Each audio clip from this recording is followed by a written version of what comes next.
अस्सलाम वालेकुम स्टूडेंट्स, मेरा नाम रुखसाना है। मैं आपकी बायो की टीचर। हम लोगों ने अभी बायोलॉजी का 9th क्लास की बायोलॉजी का चैप्टर 5 स्टार्ट किया है, जिसका चैप्टर है हमारा नंबर 5 और इसमें हमारा टॉपिक है सेल साइकिल। अच्छा जी, सेल साइकिल के बारे में मैं प्रीवियस वाले लेक्चर में आपको काफ़ी डिटेल से बता चुकी हूँ।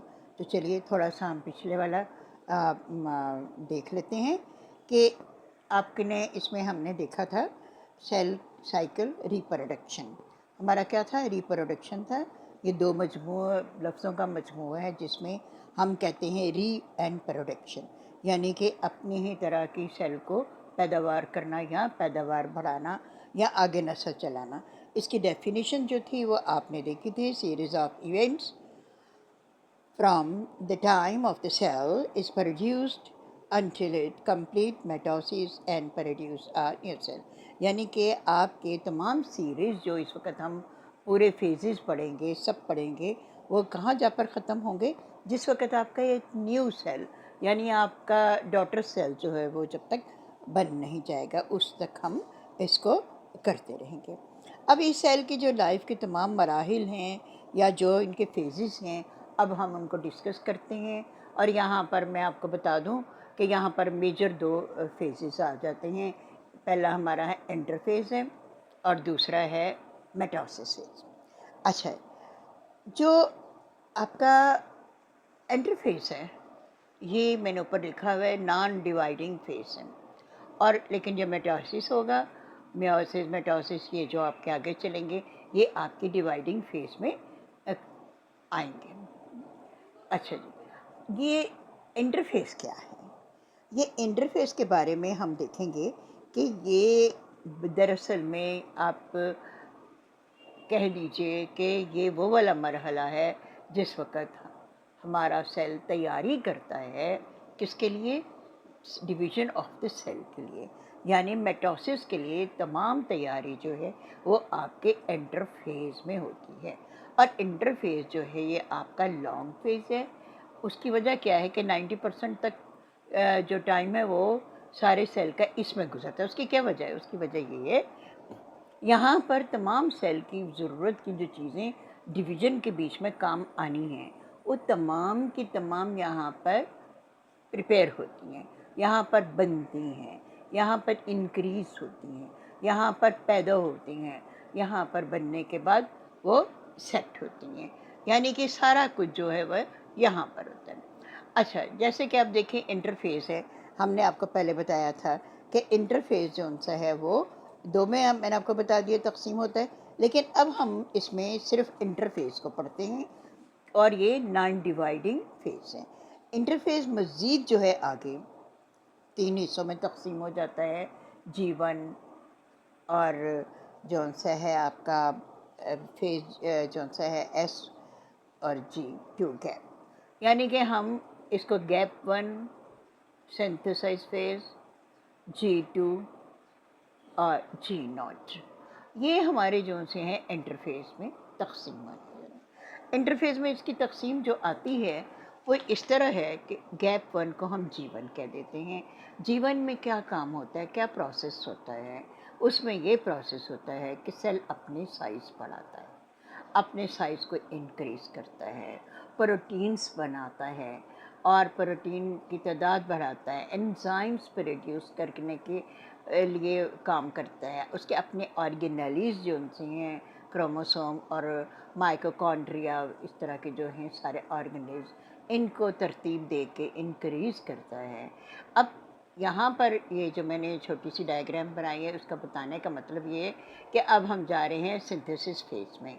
जब हम सिंथेसिस फेज़ में जाते हैं तो वहाँ पे हमने क्रोमोसोम के मतलब देखते हैं कि क्रोमोसोम जो से वो सिंथेसिस होते हैं, यानी कि वहाँ पर क्रोमोसोम का डुप्लीकेशन यानी कि डबल होते हैं, ज़्यादा होते हैं।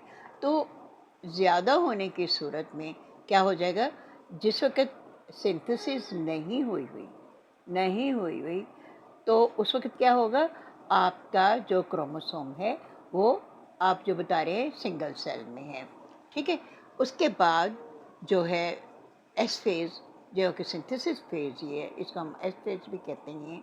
तो इसके क्रोमोसोम जो से हैं वो इंक्रीज़ कर जाएंगे, यानी डॉटर जो या सिस्टर क्रोमेटाइड्स में आ जाएंगे। ठीक है, सिस्टर क्रोमेटाइड में जिस वक्त आएंगे तो वो क्या है, सेंटर का पोर्शन सेंट्रोमेयर के साथ जुड़ा हुआ होता है और ऊपर इनके जो से हैं क्रोमेटाइड होते हैं। यानी कि यहाँ पर यूँ कहना चाहिए आप कि सिंथेसिस फेज जो सा है, जो एस फेज है, इसमें क्रोमोसोम्स जो से हैं वो सिंथेसाइज होते हैं, या क्रोमोसोम जो से हैं इसमें डबल होते हैं, इसमें इनकी डुप्लीकेशन होती है, यानी कि यहाँ पर इनकी तादाद बढ़ती है और यही तादाद जो सी है आगे चल के इसके बढ़ाने में काम आती है। अच्छा, इसके बाद हम आ जाते हैं G2 में। अच्छा, G2 जौन सा है ये आपका क्या है, इसके अंदर जो तब्दीलियाँ आ रही हैं हम इंटरफेस में वो देख रहे हैं। तो जब हम ये देखते हैं G2 में इसके अंदर कौन सी तब्दीलियाँ आएंगी, इसमें ख़ास किस्म की G2 जो है वो ख़ास किस्म की प्रोटीन इसमें बनाएगा, और वो जो प्रोटीन बनाएगा वो किसके लिए बना रहा होगा, जो हमने आगे मेटोसिस पढ़ेंगे ना उसके लिए बना रहा है। अब देखिए जिसका सेल जो सा है ये ऊपर आपने देखा है कि ये सिंगल एक बना हुआ है, फिर ये क्रोमोसोम जो से हैं क्रोमेटाइड्स जो से हैं इसके सिस्टर क्रोमेटाइड्स में बन गए। अब G2 में जिस वक्त आप आ रहे हैं स्पिंडल फाइबर्स जो बन रहे हैं, ये आपके प्रोटीन के स्पिंडल फाइबर्स जो होंगे ये क्रोमोसोम सेल्स को अपना कहना चाहिए डिवाइड करेंगे पूरे उनके हाफ उसमें। तो ये आपका मेटोसिस में पूरे प्रोसेस जो है ये वाला काम करेगा, यानी कि स्पिंडल फाइबर जो है ये वहाँ पर ये प्रोसेस काम करेगा। तो यहाँ पर जो स्पिंडल फाइबर बनेगा और जो प्रोटीन बनेगी वो मेटोसिस के लिए बनेंगे, ताकि वहाँ पर जाकर जब सेल डिवीज़न होगी, सेल की जिसका इंक्रीज़ होंगे और उसके बाद उनको डिवाइड होना होगा, तो वो स्पिंडल किस तरह उनके बनेंगे, स्पिंडल फाइबर्स के ऊपर किस तरह से इनके क्रोमोसोम्स आएंगे और फिर वो किस तरह से डबल होंगे, किस तरह से फिर वो हाफ होंगे, किस तरह से फिर वो सेल आपस में तकसीम होगा बराबर बराबर में। इसके बाद हम आ जाते हैं G0 एक आपकी बुक में दिया है, कोई रेस्टिंग कंडीशन भी है। हाँ जी, रेस्टिंग कंडीशन में भी होती है, लेकिन बेशक हम इसको रेस्टिंग कंडीशन कहें तो इसमें क्या है, देखिए कुछ में टेम्परेरी होती है, थोड़ी देर के लिए आती है, और कुछ में फॉर अ लॉन्ग टाइम हो जाती है। मतलब उसमें मालूम नहीं कि कितना टाइम लेगा, लॉन्ग पीरियड्स है या शॉर्ट पीरियड है।